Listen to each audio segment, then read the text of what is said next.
Hello everyone. आज का हमारा टॉपिक है रेस्पिरेटरी सिस्टम। रेस्पिरेटरी सिस्टम में दो प्रोसेस आते हैं। एक तो आती है ब्रीदिंग,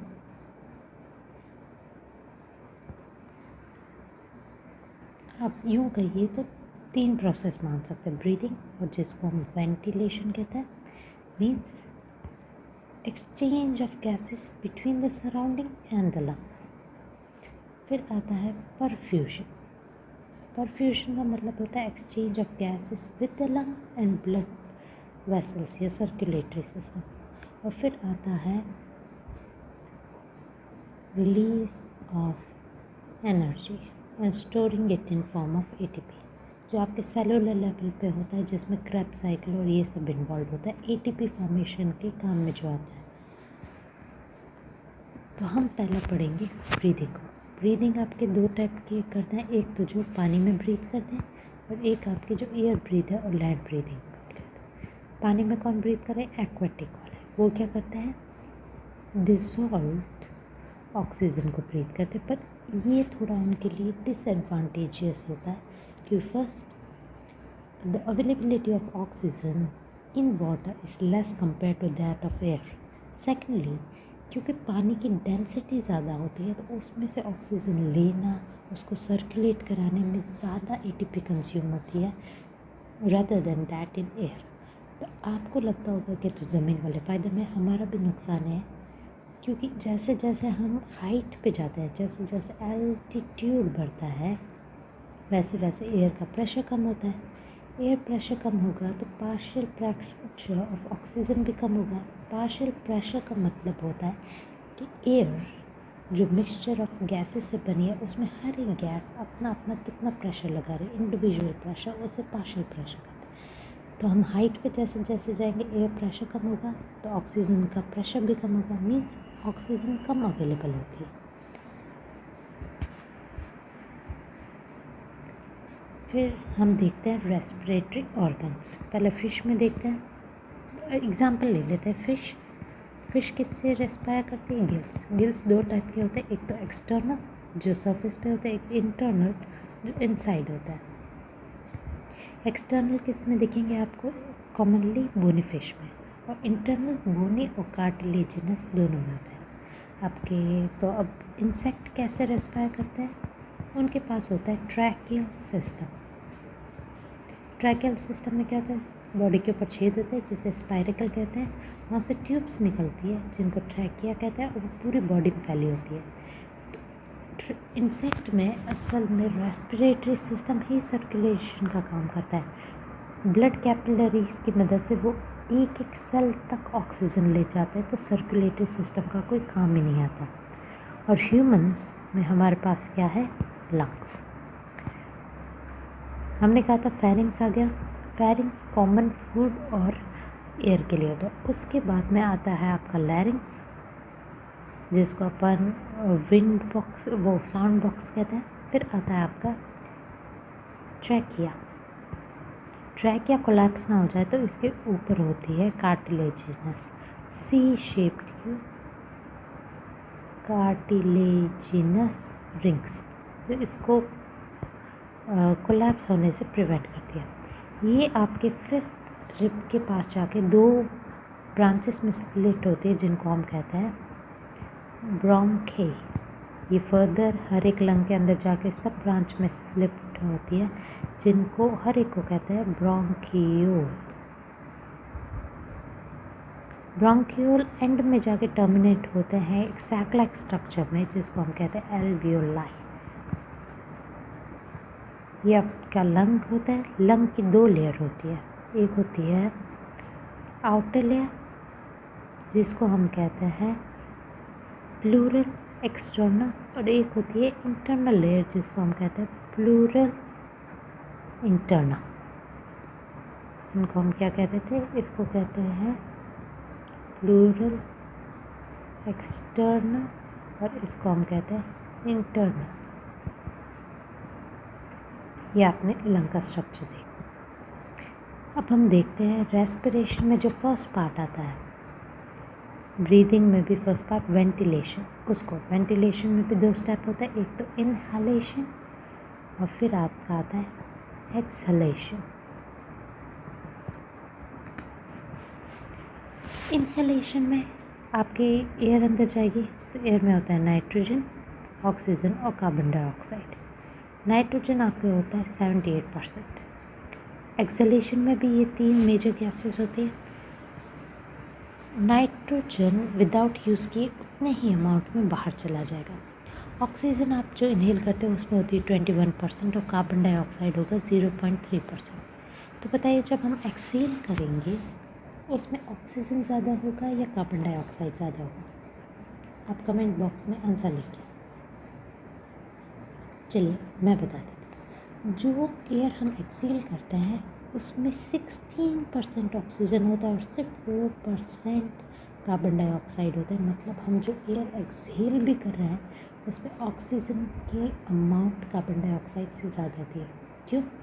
क्योंकि आप इनकी इनिशियल कॉम्पोजिशन देखिए, इनिशियली 21% था ऑक्सीजन, तो वो कम तो हुआ है, 16% तक आया है।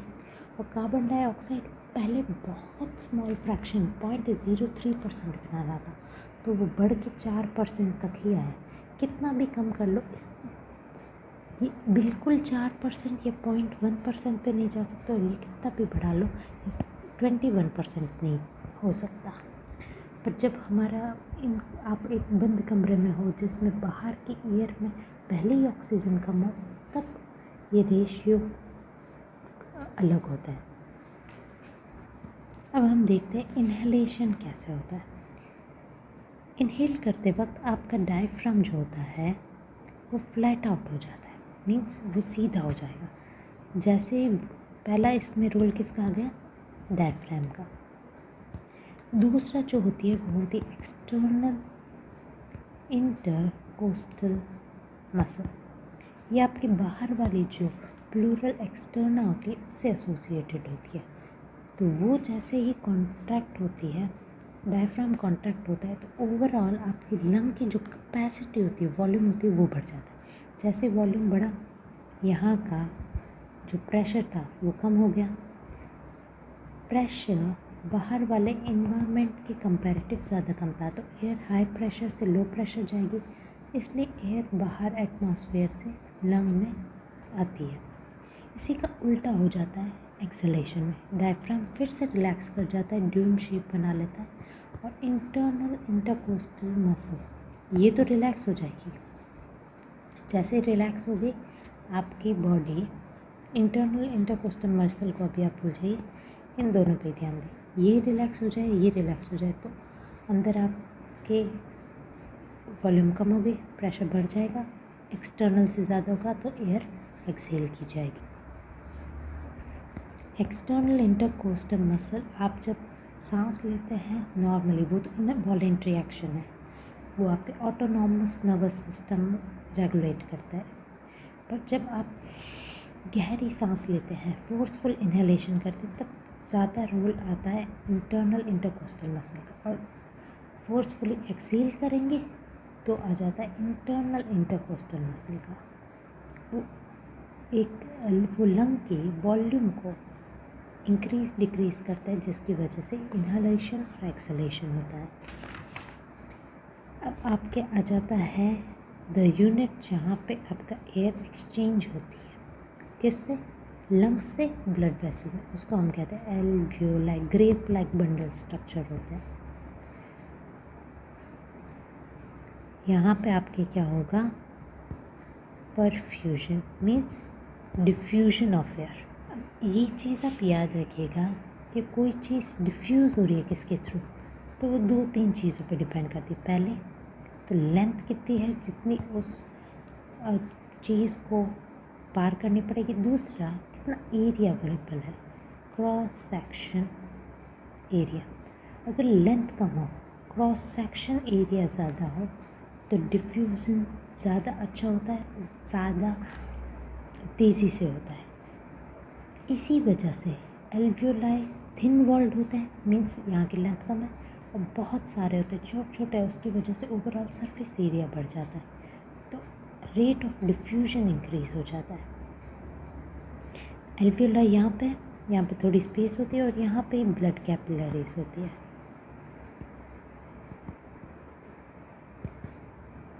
इसको कहेंगे हम पाथ लेंथ, ठीक है, जो इसको क्रॉस करना है। और ये हो गया इनका क्रॉस सेक्शन एरिया।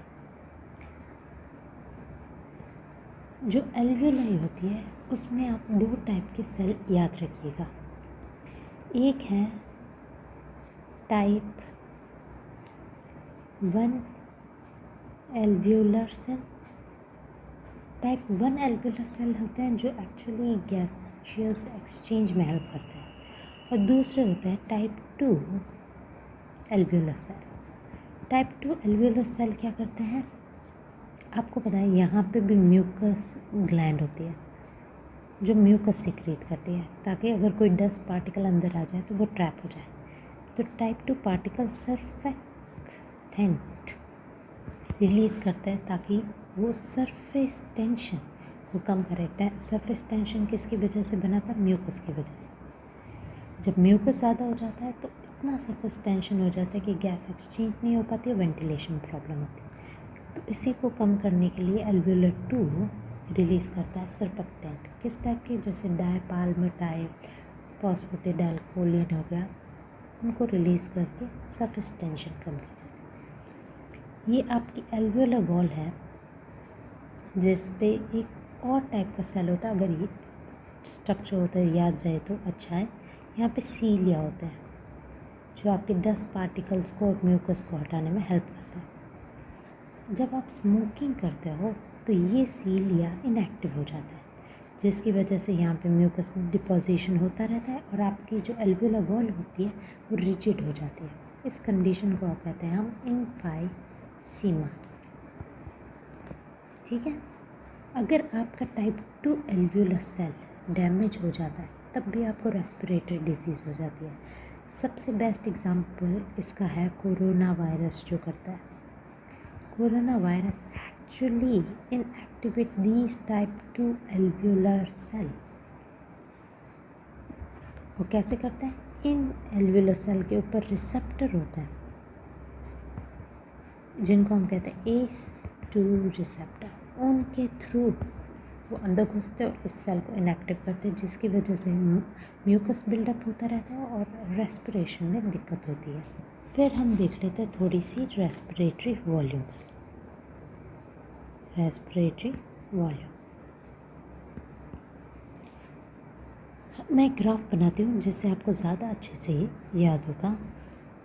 ये आपके हो गए 1000 ml, ये हो गए 2500, ये 3000 ml और ये हो गए आप 6000 ml। आप इनके बीच का डिफरेंस नोटिस कीजिएगा। ये 500 ml है, ये 300 ml है और ये दोनों मिला के 1500 ml है। सबसे पहले वॉल्यूम आती है आपकी टाइडल वॉल्यूम। टाइडल वॉल्यूम वो वॉल्यूम होती है जो हम नॉर्मली ब्रीथ इन और ब्रीथ आउट करते हैं। वो आपके लगभग होती है 500 ml। इसको हम कहते हैं tidal volume is the normal volume of air that you breathe in and breathe out without forceful expiration और इंस्पिरेशन। जब हम फोर्सफुली इंस्पायर करते हैं तो उसको हम क्या कहते हैं,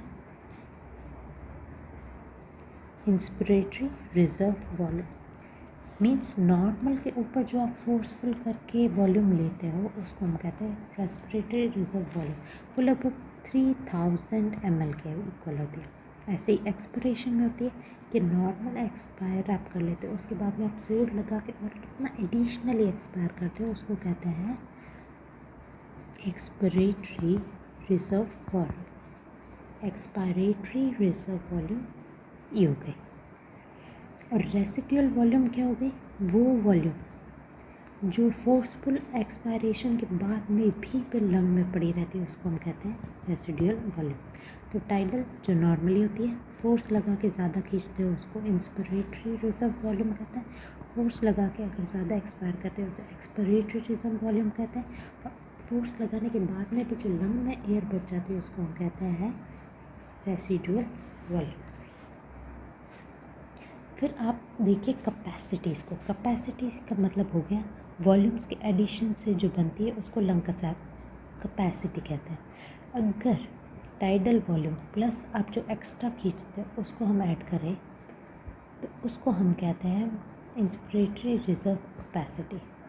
अगर टाइडल वॉल्यूम प्लस जो एक्स्ट्रा हम एक्सपायर करते हैं उनको ऐड करें तो एक्सपायरेटरी रिजर्व कैपेसिटी।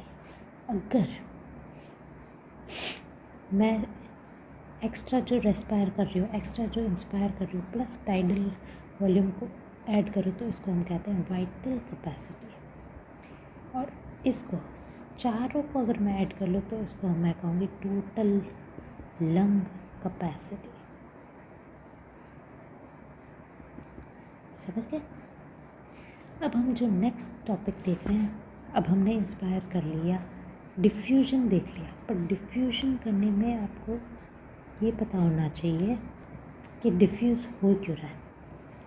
डिफ्यूज़ इसलिए हो रहा है क्योंकि यहाँ पे पार्शियल प्रेशर ऑफ ऑक्सीजन ज़्यादा है 160 mmHg है, और जो ब्लड कैपिलरी है उसमें कितना है, सिर्फ 40 mmHg partial pressure of oxygen. यहाँ पे CO2 का कितना है, लगभग 40 mmHg कम है, यहाँ पे क्या है, ज़्यादा है, लगभग 45 mmHg। तो ऑक्सीजन तो आती है इधर हायर से लोअर, यहाँ से हायर से लोअर जाते हैं। अब हम देखेंगे नेक्स्ट देखेंगे कि असल में ट्रांसपोर्टेशन कैसे होता है गैसेस का। पहले हम एक ब्रीफ स्ट्रक्चर देख लेते हैं कि लंग पे कैसे गैसेस एक्सचेंज हो रही है और सेल में कैसे गैसेस एक्सचेंज हो रही है। एयर जो हम ब्रीथ करते हैं उसमें पार्शियल प्रेशर ऑक्सीजन का होता है 160 mmHg, पर यहाँ पे आप नोटिस करोगे कि जब वो एल्वियोलर तक आती है उसमें 105 mmHg ही रहता है, थोड़ा बहुत यूज़ हो जाता है। लंग में है 105 mmHg। जो डी ऑक्सीजनेटेड ब्लड जो आता है लंग में उसमें होती है 40 mmHg। मैंने कहा हायर प्रेशर तो लोअर प्रेशर चला जाती है ऑक्सीजन। यहाँ पे जो कार्बन डाइऑक्साइड है 45 mmHg है, यहाँ पे 40 है, यहाँ से कार्बन डाइऑक्साइड चला जाता है ऊपर। तो जो ऑक्सीजनेटेड ब्लड निकलता है उसमें लगभग 105 तो होती है पार्शियल प्रेशर होता है ऑक्सीजन का, और कार्बन डाइऑक्साइड का होता है 40। सेम कंडीशन जब हम टिश्यू पे देखते हैं तो ऑक्सीजनेटेड ब्लड, तो ब्लड में ऑक्सीजन कितना है 100 mmHg, सेल में है 40 mmHg, मीन्स कम है क्योंकि वो यूटिलाइज हो चुका है। तो यहाँ से वो सेल में आएगी, सेल में कार्बन डाइऑक्साइड ज़्यादा है, ब्लड वेसल में कम है, तो वहाँ से वो डिफ्यूज़ होकर ब्लड में जाएगी। अब जब ब्लड में CO2 चला जाता है तो वो ट्रांसपोर्ट कैसे होता है। CO2 असल में 3 फॉर्म में ट्रांसपोर्ट होता है। सबसे पहले वो ट्रांसपोर्ट होता है डिसॉल्व फॉर्म में लगभग 5%, फिर वो हीमोग्लोबिन के साथ जो RBC में उसके साथ बाइंड होता है कार्ब अमाइनो हीमोग्लोबिन के फॉर्म में, वो भी 5%। पर major portion of carbohydrate bicarbonate form में HCO3- के फॉर्म में ट्रांसपोर्ट होता है। कैसे बाइकार्बोनेट बनता है, ये आपकी एल्वेओलाई है, यहाँ से CO2 गया ब्लड वेसल में, ब्लड वेसल में ये सोच लीजिए आप RBC है, यहाँ से CO2 अंदर है, सॉरी ये आप सोच लीजिए टिश्यू है, टिश्यू से आपका CO2 अंदर आया, अंदर आते ही वो वाटर के साथ मिल के बनाता है H2CO3, एंजाइम हो गया carbonic anhydrase,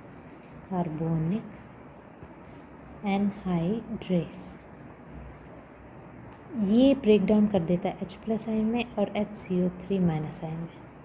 HCO3- ion diffuse out हो जाता है RBC से, चार्ज बैलेंस करने के लिए क्लोराइड अंदर आता है, और ये बाइकार्बोनेट के फॉर्म में चलता है। और जैसे ही वो टिश्यू के पास जाएगा ये पूरा रिएक्शन रिवर्स हो जाएगा।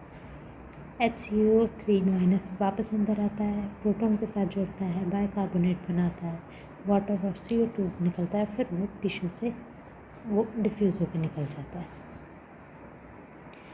ये याद रखिए, आप कहोगे कार्बामाइन हीमोग्लोबिन, ऑक्सीजन जब हीमोग्लोबिन के साथ बाइंड करती है तो हम उसे ऑक्सी हीमोग्लोबिन कहते हैं। तो यहाँ पे ऐसा कार्ब हीमोग्लोबिन क्यों नहीं, कार्बोक्सी हीमोग्लोबिन।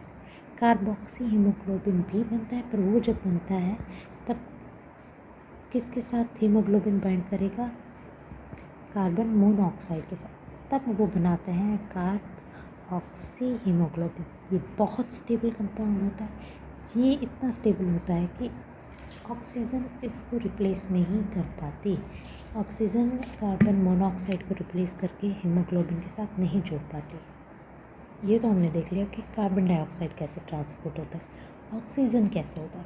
वो भी 2 स्टेट में होगा, एक डिसॉल्व फॉर्म और दूसरा हीमोग्लोबिन के साथ बाइंड। हीमोग्लोबिन में 4 सब यूनिट होते हैं, अल्फा अल्फा, बीटा बीटा।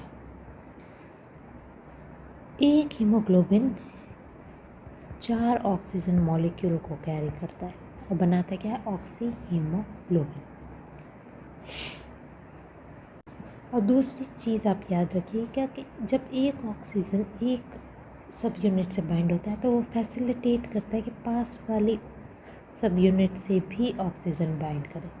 तो ये binding of one oxygen actually encourages binding of next oxygen molecule. This is called cooperative binding. इसे एसोसिएटेड एक ग्राफ है, उसको समझता है। उससे पहले आप हीमोग्लोबिन के 2 स्टेजेस देख लीजिए। हीमोग्लोबिन के साथ जब ऑक्सीजन जुड़ी होती है तो उस हीमोग्लोबिन स्टेट को हम कहते हैं आर स्टेट, ऑक्सीजनेटेड स्टेट। और जब ऑक्सीजन रिमूव हो जाती है तो उस स्टेज को हम कहते हैं टी स्टेट, डीऑक्सीजनेटेड स्टेट। ठीक है। अब हीमोग्लोबिन ऑक्सीजन बाइंडिंग या डिसोसिएशन कर्व देखते हैं। ये आपके हो गए ऑक्सीजन, ये आपके हो गए percentage saturation of haemoglobin. Haemoglobin यहाँ पे आप ले लो 10, 20, 30, 40, 50, यहाँ पे आप ले लो 25, 75 और यहाँ पे 100 ले लीजिए। ऑक्सीजन हीमोग्लोबिन से बाइंड होता है, बाइंड होता है, बाइंड होता है, बाइंड होता है।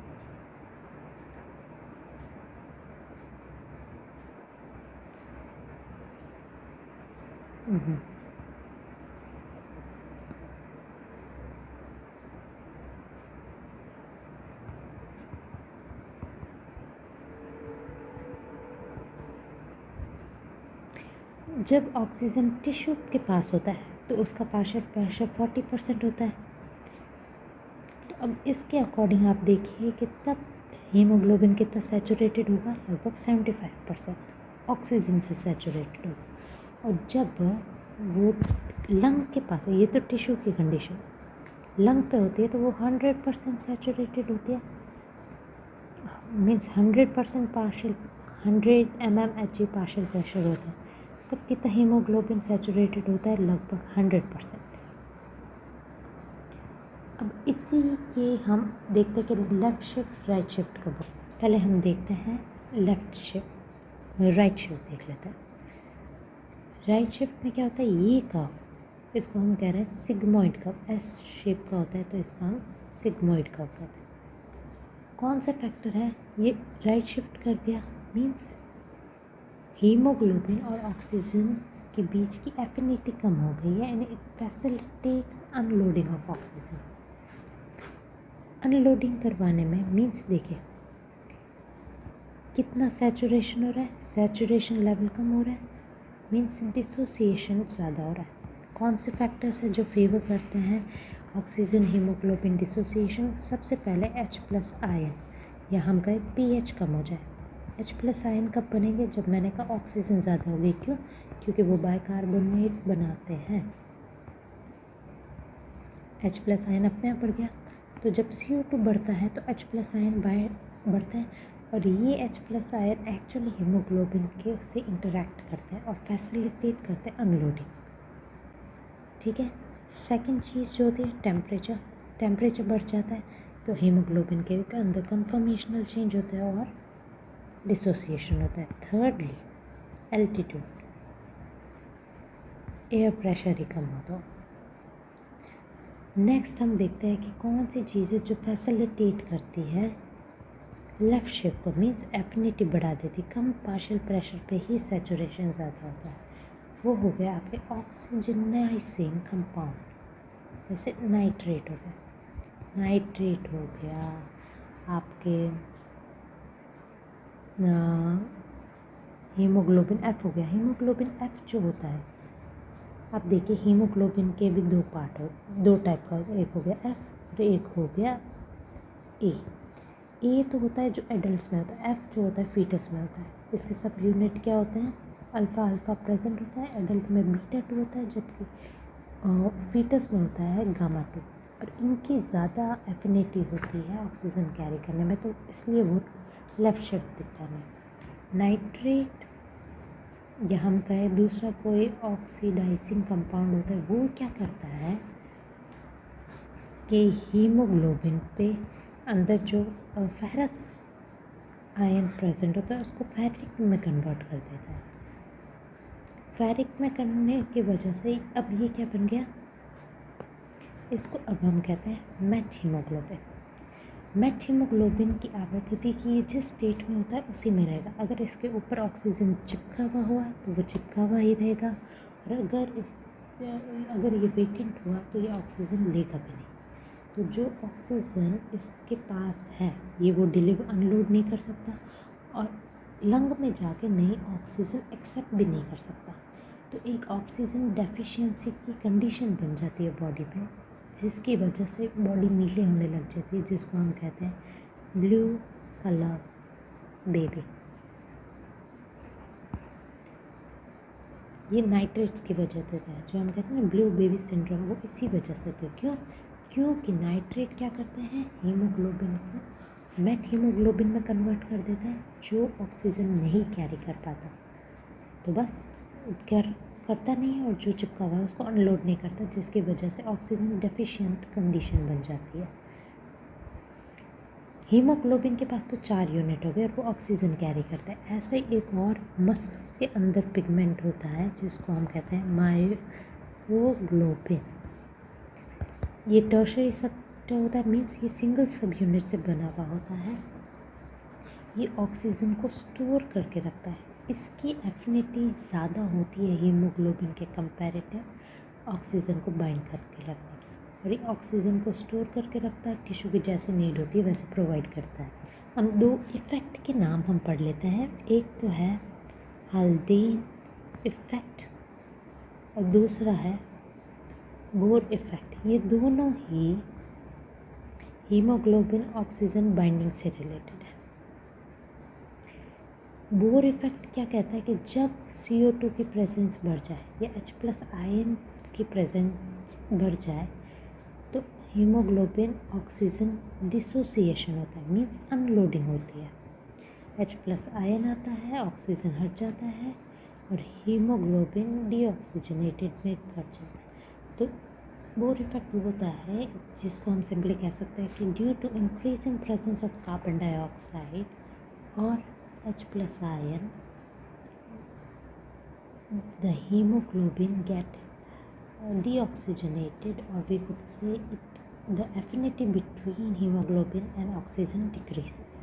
इसका बिल्कुल उल्टा होता है हाल्डेन इफेक्ट। मीन्स अगर ऑक्सीजन की प्रेजेंस बढ़ जाए तो वो फैसिलिटेट करती है कि हीमोग्लोबिन पे जो H+ आयन है वो निकल जाए, वो किस पे चला जाए, फिर से CO2 के पास चला जाए और हीमोग्लोबिन ऑक्सीजन से बाइंड कर दे। इसको हाल्डेन इफेक्ट कहता है। बोर इफेक्ट डिसोसिएशन को फेवर करता है, जबकि हाल्डेन इफेक्ट एसोसिएशन को फेवर करता है। हमारी अब देखते हैं हम ब्रीदिंग रेगुलेट कौन करता है। Regulation of breathing. हमारे ब्रेन में और मोस्टली हाइंड ब्रेन में 2 सेंटर्स होता है, एक तो पॉन्स होता है और दूसरा है मेडुला ऑब्लोंगेटा। ये दोनों कंट्रोल करते हैं आपकी ब्रीदिंग।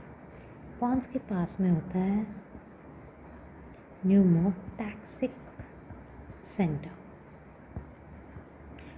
जो कंट्रोल करता है क्या, रेट ऑफ ब्रीदिंग, कितनी रेट होनी चाहिए, ज़्यादा होनी चाहिए, कम होनी चाहिए।